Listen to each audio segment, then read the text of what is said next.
இந்த யாரு ஆகாரை குறித்து நம்ம தொடர்ந்து தியானித்து இருக்கிறோம். அதாவது ஆபிரகாம் எகிப்துக்கு போனதற்கு வந்த ஒரு காரிய கூடவே யாரையும் கூட்டிட்டு வந்துட்டான், ஆகார கூட்டிட்டு வந்துட்டான். தேவன் என்ன சொன்னாரு, தென் திசையில குடியிரு ஆபிரகாமேன்னு சொன்னாரு. ஆபிரகாம் அங்க பஞ்சம்ட்டு எங்க போயிட்டாரு, எகிப்துக்கு போனாரு.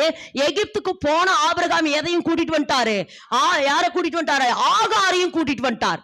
இப்ப ஆகாரு கூட்டிட்டு வந்ததுக்கு அப்புறம் சாராய் சொல்றா, எனக்கு குழந்தை பிறக்காது, நீங்க யாரோட சேரும், ஆகாரோட சேரும் என்று சொன்ன பொழுது ஆபிரகாம் ஆகாரோடு சேர்ந்தபடினாலே அவன் ஆகார் என்ன ஆயிட்டான், இப்ப கர்ப்பவதி ஆயிட்டான். ஆகார் என்ன ஆயிட்டான், கர்ப்பவதி ஆயிட்டான். இப்ப கர்ப்பவதி ஆனது அடுத்து கொஞ்ச நாள் சாராய் அமைதியா இருந்தா. அதுக்கப்புறம் ஆகார் என்ன செய்யறான், கடினமாய் நடத்துறான். என்ன இப்படி நடத்துறான், கடினமா நடத்துறான். இவ கடினமா நடத்தின உடனே யாரு, ஆகார் சாராயை விட்டு என்ன செய்யறான், ஓடி போகிறான்.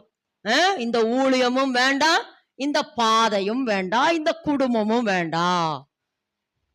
நிறைய நேரம் என்ன செய்யறோம், இல்ல மகனே மகளே நிக்கணும், பக்கத்துல கரத்தை பிடிச்சலுமா. கடினமாய் இருந்தாலும் சாராய் ஆகாரை கடினமாய், ஏன்னா எதுக்கு இதை சொல்றேன்னா, போன வாரமே நான் சொன்னேன், பள்ளத்தாக்கிலே நீ நடந்தாலும் கர்த்தருடைய வார்த்தை உங்களுக்கு வருதே, அப்ப கர்த்தர் உங்களோடு கூட இருக்கிறார், உங்களோடு கூட இருக்கிறார். அது கடினமானாலும்